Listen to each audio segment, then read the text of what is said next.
کو سنا۔ دوستو، وقت زیادہ ہو چکا ہے اور ہمارے آج کے اس اجلاس کے صدر اعلی وقار صوبہ کرناٹک کی مشہور ترین شخصیت حضرت مولانا مفتی عبدالعزیز صاحب دامت برکاتہم، نائب امیر شریعت کرناٹک و صدر رابطہ مدارس دینیہ کرناٹک، مہاراشٹر و گوا و رکن آل انڈیا مسلم پرسنل لا بورڈ، ابھی ان کی صدارت میں یہ اجلاس چل رہا ہے، اس لیے ان کا خطاب ہونا ضروری ہے۔ اب اور کسی گفتگو کی ضرورت نہیں ہے۔ ویسے بھی پروگرام میں ہماری تقریر شامل نہیں ہے، ماشاءاللہ یہ ہمیں اطمینان ہے۔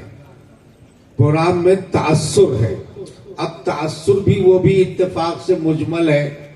مدرسے کے بارے میں تأثر یا پروگرام کے بارے میں تأثر یہ بھی مبہم ہے، اس سے بھی ہمیں پلس پوائنٹ ملا، اس لیے ہم چاہتے ہیں کہ کوئی گفتگو نہ ہو اور حضرت مفتی صاحب دامت برکاتہم کی بات مکمل ہو جائے تو بہتر ہو جائے۔ بس میں تأثر ہی پیش کر دیتا ہوں کہ شروع سے میں بیٹھا ہوا تھا، بچوں کا پروگرام چلا اور بہت اچھا پروگرام رہا ماشاءاللہ۔ بعد میں قاری صاحب نے بہت اچھی آواز میں قرآن کی تلاوت فرمائی اور قاری رمضان صاحب نے نعت پیش کیا۔ اس کے بعد ایک طالب علم نے اچھی تقریر فرمائی ماشاءاللہ۔ اس نے گویا ہماری پزمردہ فطرت اور مخفی جوش و ولولے کو مہمیز لگا کر ہمیں بیدار اور تیز رفتار کیا۔ اس کے بعد ایک طالب علم نے انگریزی میں تقریر پیش کی، چھوٹا سا طالب علم تھا، بہت شستہ زبان میں اس نے انگریزی پیش کی اور خاص طور سے اس نے یہ جملہ جو کہا کہ we should use mobile for, جملہ کیا اس نے کہا تھا، for knowledge, we should use mobile for knowledge not for habit. اچھے کام کے لیے موبائل استعمال کرنا چاہیے، خواہ مخواہ اس کو ہر وقت دیکھتے رہنے کی عادت نہیں بنا لینا چاہیے۔ اللہ تعالی ہم سب حاضرین کو اس برائی سے، اور جو یہاں موجود نہیں ہے پوری امت مسلمہ کو اس برائی سے بچائے۔ میں قبرستان میں ہوں، بولو دوستو، میرے خیال سے یہاں پر قبرستان تو نزدیک میں نہیں ہے، مولانا ہے نزدیک میں، لگتا ہے کہ اسی کا اثر ان لوگوں پر پڑ گیا ہے۔ اتنی دیر کی لمبی شاندار بہترین تقریر ہوئی اور پھر بھی آواز آمین کی آنے کو تیار نہیں ہے۔ دوستو کم سے کم اتنا تو بول دو۔ اتنی بے حسی تو ننھے بچوں میں بھی نہیں رہتی ہے۔ ننھے بچوں کو ایک دفعہ شرما دیا جائے تو دوسری مرتبہ وہ بھی تیز آواز میں بولنے لگتے ہیں۔ یہ بڑوں کا یہ حال ہے۔ بہرحال دوستو، آج کا یہ اجلاس بڑا قیمتی اجلاس رہا۔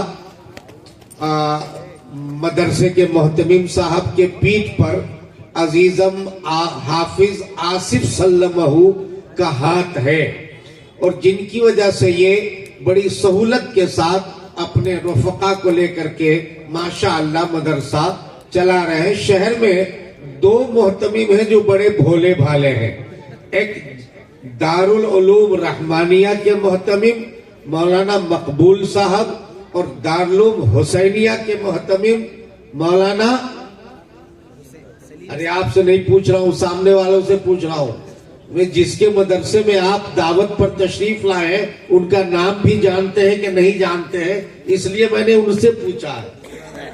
مولانا سلیم صاحب، یہ دونوں بیچارے بڑے بھولے بھالے ہیں، اللہ ان دونوں کی مدد کرے اور ان دونوں کے مدرسے کو اللہ تعالیٰ اپنی خاص حفاظت میں رکھے۔ دوستو میں اس پر کچھ زیادہ تبصرہ نہیں کرنا چاہتا ورنہ پھر لوگ کہیں گے کہ شاید مولانا اچھی ڈلیاں ولیاں کھلائے ہوں گے اس لیے ان کی تعریف زیادہ کر رہے ہیں. ایسی ویرانے کو انہوں نے جنگل کو منگل میں تبدیل کر دیا ہے. اس سے اور بڑی بات کیا ہوتی؟ آپ مدرسے کے علاوہ کبھی یہاں پر آئے ہیں؟ مدرسے کے پرام کے علاوہ اس جنگل میں گھومنے آئے تھے؟ زمین خریدنے، پلاٹ خریدنے آئے ہوں گے جی، ورنہ اور کسی کام سے تو نہیں آئے ہوں گے. مدرسے اور مسجد نے آپ کو جمع کیا ہے. یہ ان لوگوں کی کرامت ہے، اللہ ان کو سلامت رکھے. اور اس کے بعد پھر ایک اور تقریر ہوئی. بعد میں پھر مفتی امتیاز صاحب نے تقریر شروع کی. پہلے زمانے کی ریل گاڑی چلتی تھی، دھیرے دھیرے دھیرے دھیرے چھک چھک چھک چھک کر کے پھر اسپیڈ پکڑتی تھی. اب میٹرو ریل کا زمانہ آیا ہے، ابھی اسٹارٹ ہوئی اور دیکھتے دیکھتے بھاگ جاتی ہے. تو مفتی امتیاز صاحب کی تقریر کا یہی تھا کہ انہوں نے ایک دم میٹرو ریل کی روانی میں شروع کیا اور اسی انداز میں انہوں نے اپنی تقریر ختم کی اور انہوں نے مدارس کی حقیقت کو ہمارے آپ کے سامنے پیش کی.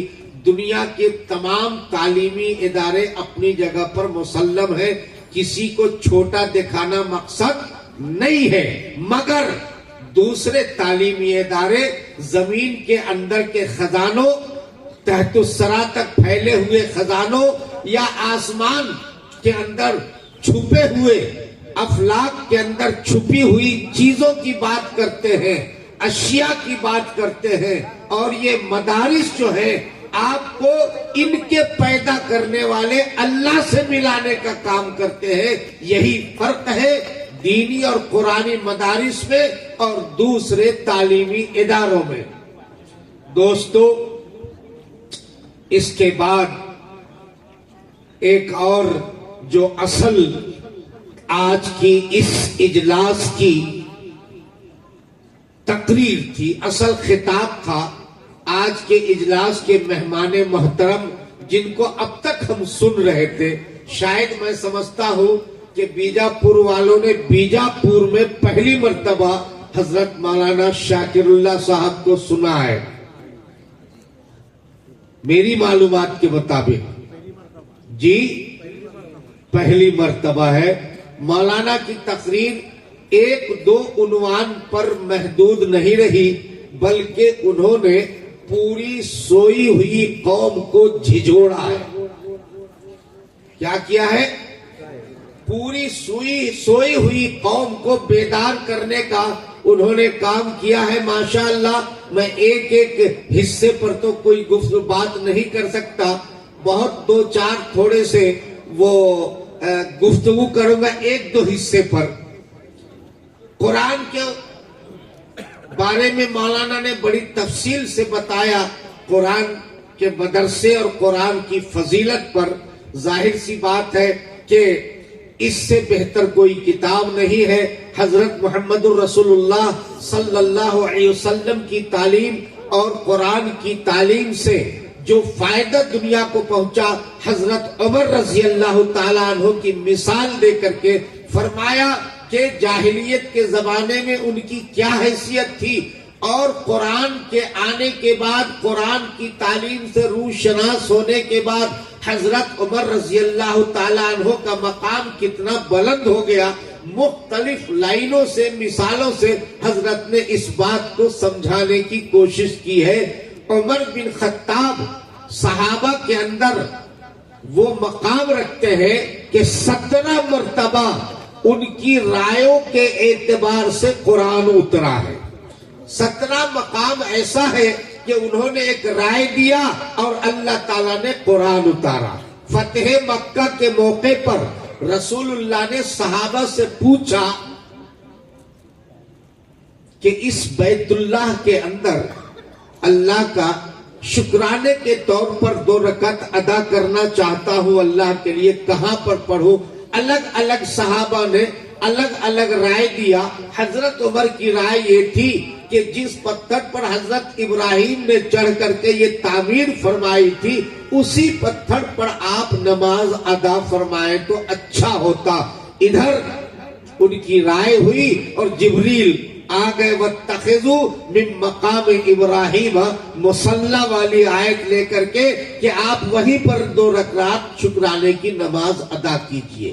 حضرت عمر رضی اللہ تعالی عنہ جس راستے سے چلتے شیطان راستہ بدل دیتا. رسول اللہ کی مجلس میں حضرت عمر تشریف لا رہے تھے, دیکھا کہ ایک پھیٹے والا بڈھا مجلس سے اٹھ کے جا رہا ہے. بڑا غصہ آیا, کہا کہ اللہ کے رسول اجازت دیجئے اس کی گردن مار دوں. آپ کا واعظ چل رہا ہے, آپ کا بیان چل رہا ہے اور وہ اٹھ کر کے جا رہا ہے. رسول اللہ مسکرانے لگے. حضرت عمر کو ذرا غصہ آیا, میں تو یہ بات بول رہا ہوں اور آپ مسکرا رہے ہیں. کہا کہ عمر جانتے ہو کون ہے؟ کہا کون ہے؟ کہا وہ شیطان بیٹھا تھا, تم کو آتا ہوا دیکھ کر تمہارے گھر سے بھاگ گیا ہے. اللہ نے یہ مقام عطا فرمایا تھا حضرت عمر رضی اللہ تعالی عنہ کو. اس لیے حضرت عمر کی ایک ایک بات, ایک ایک کام جو تھا وہ اللہ کی نگرانی میں اور رسول اللہ صلی اللہ علیہ وسلم کی اطاعت میں تھا. کیونکہ سارے مسلمان خود سے ایمان میں آئے ہیں اور عمر بن خطاب کو رسول اللہ نے اللہ سے مانگ کر لیا. یہی فرق ہے. عمر بن خطاب کو رسول اللہ صلی اللہ علیہ وسلم نے, بولتے رہو بھائی, اللہ سے مانگ کر کے لیا ہے. اللہ عمر بن خطاب اور عمرو بن حشام ان دونوں میں جو آپ کا محبوب ہو اس کو ایمان کی دولت دے کر اسلام کو تقویت پہنچائیے. اور اس کے بعد ہی حضرت عمر اسلام میں داخل ہوئے. پتا چلا کہ عمر بن خطاب اللہ کی نظر میں, بولو, محبوب ہے تو ان کا ہر کام اللہ کی نظر میں, بولو نا, محبوب ہے. ان کے اگر کسی کام کو بھی کوئی غلط کہتا ہے, وہ انسان تو غلط ہو سکتا ہے, حضرت عمر کا وہ کام غلط, بولو نا, نہیں ہو سکتا. حضرت مولانا نے حضرت عمر رضی اللہ تعالی عنہ کے مناقب بیان کر کے ہم کو اور آپ کو حضرت عمر رضی اللہ تعالی عنہ کے ساتھ اپنی عقیدت اور احترام اپنے دلوں میں پیدا کرنے کی طرف دعوت دی. اور اسی کے ساتھ ساتھ پھر یہ بھی بتلایا کہ گمراہی سے بچو. آج کل شکیل بن حنیف کی شکل میں کچھ فتنہ پیدا ہونے لگا ہے اور معلوم یہ ہوا کہ بیجاپور میں بھی کچھ لوگ, کچھ نوجوان اس فتنے کا شکار ہونے لگے ہیں. اللہ ان کی اور ہم سب کی حفاظت فرمائے. نہ کوئی نبی محمد صلی اللہ علیہ وسلم کے بعد ہونے والے ہیں, اور بیجاپور میں رہ کر کے, ہندوستان میں رہ کر کے نہ کوئی عیسیٰ بننے والا ہے اور نہ کوئی مہدی بننے والا ہے. وہ کچھ بھی بن سکتا ہے. ہندوستان کے اندر پیدا ہونے والا اور ہندوستان کے اندر رہنے والا کچھ بھی بن سکتا ہے. نہ وہ مہدی بن سکتا ہے, نہ وہ, ارے بولو نا, عیسیٰ بن سکتا ہے. جو کوئی ایسا کہے وہ غلط ہے. اس لیے حضرت نے اس پر بہت ہم کو, یعنی ہم سب کو اس طرف توجہ دلائی ہے کہ اپنے ایمان کی حفاظت کریں. اور آخری میں دوستو بزرگوں, جو گفتگو حضرت فرما رہے تھے ایسا لگ رہا تھا غالب کی زبان میں وہ کہیں اور سنا کرے کوئی دوست بزرگوں. اس لیے آخری جو انہوں نے ہم سبوں کو آخری میں جو بات کہہ دی, سیرت صحابہ کی روشنی میں آ جاؤ, چھاؤ ڈھونڈنے والوں, رہنما کے دامن میں, میں اپنی گفتگو اسی پر ختم کرتے ہوئے اب میں ذمہ داروں سے چاہتا ہوں کہ صدر محترم حضرت مولانا مفتی عبدالعزیز صاحب دامت برکاتہم پورے علاقے کے لیے آج خاص طور سے شمالی کرناٹک کے لیے یہ غنیمت ہے. شمالی کرناٹک میں 2 عالم تھے، ایک حضرت مولانا محمد اسماعیل صاحب رحمت اللہ علیہ ہبلی اور ایک حضرت مولانا مفتی عبدالعزیز صاحب دامت برکاتہم قاضی شہر بیلگام نائب امیر شریعت کرناٹک. یہ دونوں شمالی کرناٹک کے وہ علماء تھے دوستو کہ میں نے تقریباً 42 برس سے ان حضرات کو دیکھا اور میں اس بات کی شہادت دے سکتا ہوں کہ بہت کم علماء اس مزاج کے ہوتے ہیں. ایک اللہ کو پیارے ہو گئے، اللہ ان کو غریق رحمت کرے، کروٹ کروٹ جنت نصیب فرمائے. حضرت مفتی صاحب کو اللہ صحت و عافیت کے ساتھ لمبی عمر عطا فرمائے، ہم لوگوں کے سروں پر ان کا سایہ دیر تک قائم فرمائے. جتنی سادگی کے ساتھ آپ حضرت مفتی صاحب کو دیکھ رہے ہیں یہ تو عمر کا تقاضا ہے، ورنہ بہت کام کیا ہے دینی مدارس اور دینی تنظیموں کے لائن سے. حضرت مفتی صاحب کا بڑا کردار، بڑا یوگدان ہے علاقے میں، اور شمالی کرناٹک اور مہاراشٹر کے حصے میں بڑی خدمات ہیں. اللہ قبول فرمائے. میں انہی پر اپنی گفتگو ختم کرتے ہوئے حضرت سے درخواست کروں.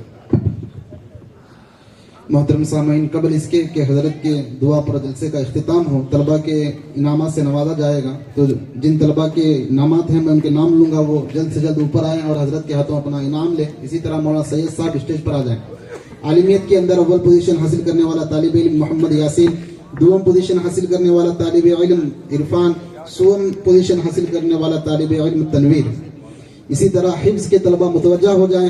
حافظ اسماعیل صاحب کی کلاس سے حذیفہ ملا اول نمبر، دوم پوزیشن سلمان چڑچان، سوم نمبر اسماعیل ہپرگی. اسی طرح حافظ مقصود صاحب کی کلاس سے اول پوزیشن حاصل کرنے والا طالب علم سہیل، دوم عمر فاروق بیجاپور انڈی روڈ، سوم عرفان ہپرگی. یہ سارے طلبہ آ جائیں اور اپنے انعامات حضرت کے ہاتھوں لے لیں.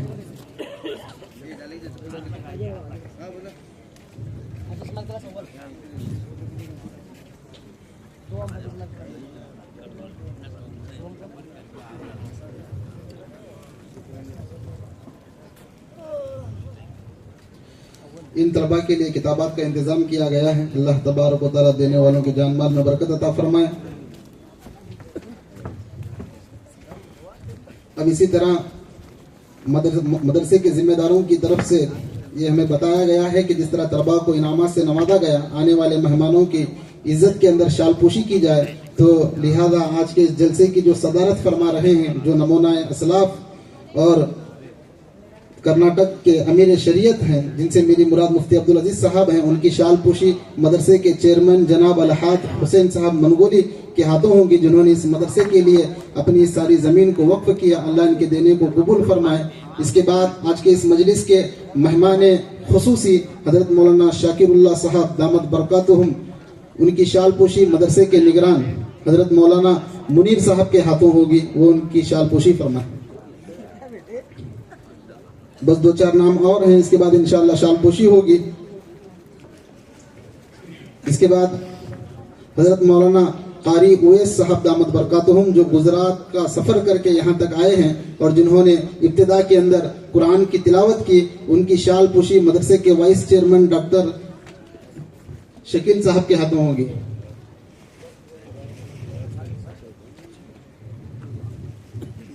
اسی طرح مولانا شاکر صاحب انڈی کی شال پوشی ڈاکٹر عبدالرزاق صاحب سر کے ہاتھوں ہوگی. مولانا شاکر صاحب انڈی. اسی طرح جناب رمضان صاحب دھارواڑ، جو دھارواڑ سے تشریف لائے ہیں، ان کی شال پوشی مدرسے کے معاون حضرت مولانا عبدالجلیل صاحب کے ہاتھوں ہوگی، ان کی شال پوشی کر دیں. حضرت کو اوپر چڑھنے میں پریشانی ہوگی تو نیچے جا کر ہی کر دیں. مولانا عبدالجلیل صاحب. متیم صاحب کے ہاتھوں ہو. عبد الجلیل صاحب شاید کہیں گے. اسی طرح مفتی امتیاز صاحب کی شال پوشی حافظ عبد الجبار صاحب کے ہاتھوں ہوگی. جناب حسن صاحب بیڑگی ان کی شال پوشی حضرت مولانا سلیم صاحب کے ہاتھوں ہوگی. وہ بھی اسٹیج پر تشریف لے کر آئیں. حسن صاحب بیڑگی.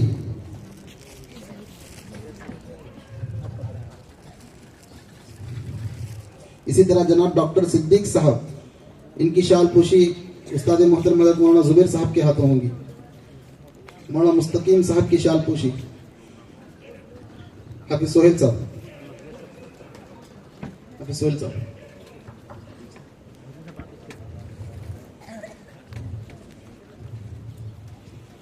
جناب حافظ محبوب صاحب کی شال پوشی قاری رمضان صاحب کے ہاتھوں ہوگی. یہ سلسلہ اب ختم ہوا چاہتا ہے. انشاءاللہ دعا ہوگی. دعا کے بعد فوراً نماز ہوگی اور نماز کے بعد انشاءاللہ آئے ہوئے تمام مہمانوں کی خدمت میں کھانا پیش کیا جائے گا. تمام حضرات کھانا نوش فرما کر ہی گھر جائیں.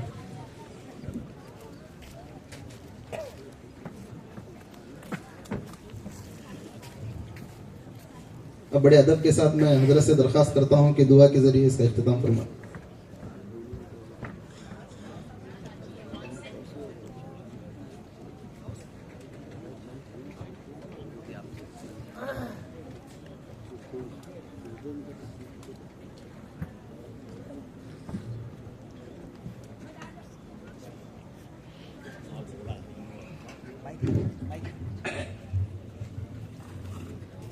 محمد و نصلی علی رسول کریم. وقت بہت ہو چکا ہے, مجھے تقریر کرنا نہیں ہے. اب صرف مجھے یہاں آنے کے بعد اور ایک تو خوش قسمتی یہ سمجھتا ہوں کہ میں دو شاکرین کے درمیان میں بیٹھا تھا. ادھر بھی شکر ہو رہا تھا, ادھر سے بھی شکر ہو رہا تھا. تو اللہ کی نعمت رحمت کی بارش ہی ہو رہی تھی. اور پھر مدرسے کا اجلاس جہاں اللہ کا کلام لڑکوں نے حفظ کیا ہے. یہ تمام چیزیں ہیں. بزرگوں دوستوں, مجھے کچھ کہنا نہیں ہے, صرف چند باتیں جو ابھی جو سنا میں دل سے دعا دیتا ہوں مولانا شاکر صاحب رشادی صاحب کو کہ الحمدللہ مجھے طبیعت خوش ہو گئی کہ آج ایسے نوجوان موجود ہیں جو حالات پر عمیق نظر رکھتے ہیں اور اس پر کھل کر کے بات کرتے ہیں, ایک تڑپ کے ساتھ, ایک لگن کے ساتھ اور پورے بھروسے کے ساتھ, اور آنے والے حالات کا بھی جائزہ آپ کے سامنے رکھا. تو میں اللہ تعالیٰ دعا کرتا ہوں کہ اللہ تعالیٰ تمام مدارس میں اس قسم کے تڑپ رکھنے والے, قوم کی اصلاح کا جذبہ رکھنے والے اللہ تعالیٰ علماء کرام کو پیدا کرے اور ان کی عمر بھی دراز کرے اور اللہ تعالیٰ ان سے اخلاص کے ساتھ زیادہ سے زیادہ کام کرنے کی توفیق عطا فرمائے. دوسری بات یہ ہے کہ یہ ادارے مدارس جو ابھی بتائے جو حالات انہوں نے رکھے, یہ نتیجہ اس لیے آیا ہے کہ ہم نے دین کو, اپنے آپ کو تو مسلمان کہتے ہیں, مسلمان گھر میں پیدا ہوئے ہیں, لیکن اسلام کیا ہے وہ ہمیں نہیں معلوم ہے لیکن عمل نہیں کرتے. کہتے ہیں کہ عمل سے زندگی بنتی ہے, جنت بھی جہنم بھی, یہ خاکی اپنی فطرت میں نہ نوری ہے نہ ناری ہے. تو بزرگ دوستوں, عمل سے زندگی ہے. اللہ کے رسول صلی اللہ علیہ وسلم نے جو دیا ہے وہ لے لیں, جس سے منع فرمایا اس کو چھوڑ دیں. آج ہم وہ چھوڑ کر کے جتنی برائیاں کے لیے منع کیا تھا, شراب کے لیے, جوئے کے لیے, دھوکہ دینے کے لیے, جھوٹ بولنے کے لیے, رشوت کے لیے, یہ تمام چیزیں آج ہمارے اندر آ گئی ہیں. اور جو کرنے کے لیے کہا گیا تھا کہ دین کے دامن کو مضبوط سے پکڑو, نماز کی پابندی کرو, قرآن کی تلاوت کرو, ابھی بتایا انہوں نے. اور ایک مثال میں دے دیتا ہوں, میرے ذہن میں آ رہی اس وقت کہ کسرا کے بادشاہ کے سر میں ہمیشہ درد رہتا تھا اور پریشان رہتا تھا, ناقابل برداشت تھا. بہت سارے حکیموں کو, ڈاکٹروں کو بلایا, علاج نہیں ہوا. یہ بات حضرت عمر رضی اللہ تعالیٰ عنہ کے پاس پہنچی. حضرت عمر رضی اللہ تعالیٰ عنہ نے ایک ٹوپی ان کو دے کر بھیجی. وہ ٹوپی پہنتے تو درد غائب ہو جاتا, جیسے ٹوپی نکالتے پھر درد شروع ہو جاتا. بادشاہ پریشان کہ آخر ہے کیا چیز اس کے اندر, اس کے اندر کیا تھا. کہ قرآن کی عظمت جو آپ مولانا نے بتایا اس کے تعلق سے یہ جو واقعہ میرے ذہن میں آیا تو آپ کے سامنے کا صرف اتنا لکھا تھا بسم اللہ الرحمن الرحیم. کتنی قیمتی چیز ہے. تو بزرگ دوستو آج بھی ہم ہر گھر میں قرآن پڑھتے رہیں گے تو شیطان وہاں سے بھاگ جائے گا, اللہ کے رحمت سے نازل ہوں گی, نہ میاں بیوی کا جھگڑا ہوگا, نہ ساس بہو کا جھگڑا ہوگا, نہ باپ بیٹے کا جھگڑا ہوگا, تمام ختم ہوں گے, آفتیں بلائیں دور ہو جائیں گی. دوسری بات, اب مبارک مہینہ تشریف لا رہے ہیں تو اس کی قدر کریں اور اللہ تعالیٰ سے دعا مانگیں. اللہ کے رسول صلی اللہ علیہ وسلم دعا مانگیں کہ یہ مہینہ آنے سے پہلے اللہ تعالیٰ اس میں خیر برکت عطا فرمائے اور اس مہینے تک پہنچائے. تو ہمیں کتنا ہے قدر والا. اسی ماہ مبارکہ میں جو ہے لیلۃ القدر ہے, اسی ماہ مبارکہ میں قرآن مجید نازل ہوا, تو اس لیے اس کی ہمیں قدر کرتے اپنی زندگی بھر کی اصلاح کریں. اب میرے کیا غلطیاں ہیں مجھے معلوم ہے, آپ کی کیا غلطیاں ہیں آپ کو معلوم ہے. تمام غلطیوں کو دور کر کے سچا اور پکا مسلمان بنیں گے تو انشاءاللہ اللہ کی نصرت اور امداد مدد ہمارے ساتھ ہوگی اور کوئی ہمارا بات بیکا نہیں کرے گا. بس اللہ تعالیٰ سے اتنی دعا ہے کہ اللہ تعالیٰ کہنے سننے سے زیادہ مجھے اور آپ کو یہ جو باتیں آئی ہیں عمل کرنے کی توفیق عطا فرمائے. وآخر دعوانا الحمدللہ رب العالمین.